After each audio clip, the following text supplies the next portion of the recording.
Ohangaron chiqindi poligoni 1966-yilda qurilgan bo'lib, umumiy maydoni 59 gektar.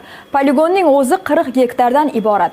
Hozirgacha bu yerda 30 million tonnaga yaqin chiqindi ko'milgan. Poligonga bir kunda Toshkentning o'zidan 2500 tonnagacha chiqindi olib chiqiladi. Islom Karimov nomidagi Toshkent davlat texnika universiteti muhandislik texnologiyalari fakulteti ekologiya va atrof muhit muhofazasi kafedrasi ustozlari hamda ekologiyaga befarq bo'lmagan talaba yoshlar ishtirokida Toshkent viloyati Ohangaron tumanida joylashgan chiqindi yig'ish poligoniga ekskursiya tashkil etildi. Hozir shu haqda.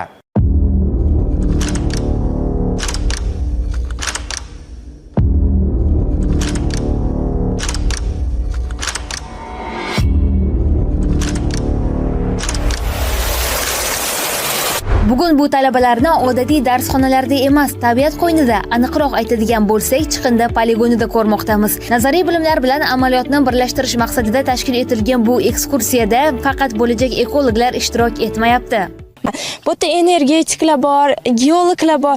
Aynan bizning sohamizda ham bu narsa kerak deb tashrif buyurishdi. Bu men uchun juda ham quvonarli holat bo'ldi. Poytaxtning 72% chiqindisining so'nggi manzili bo'lgan bu hududga kelgandan so'ng talabalarning chiqindi borasidagi fikrlari ancha o'zgarganiga guvoh bo'ldik. Hozir Toshkent shahar aholisi shunaqa ko'p musor chiqishini bilarmidingiz? Yo'q, bilmasdim.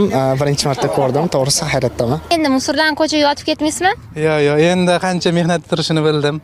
Qancha chiqindi bo'lib, ekologiyaga qancha zarar bo'lishini endi his qildim. Mana shunday nazariya va amaliyot birlashgan nuqtadagina kutilgan natija bo'ladi. Muxlisa Doyjon va Nodir Rustam va Husniddin Ibragimov ovoz informatsion dasturi uchun.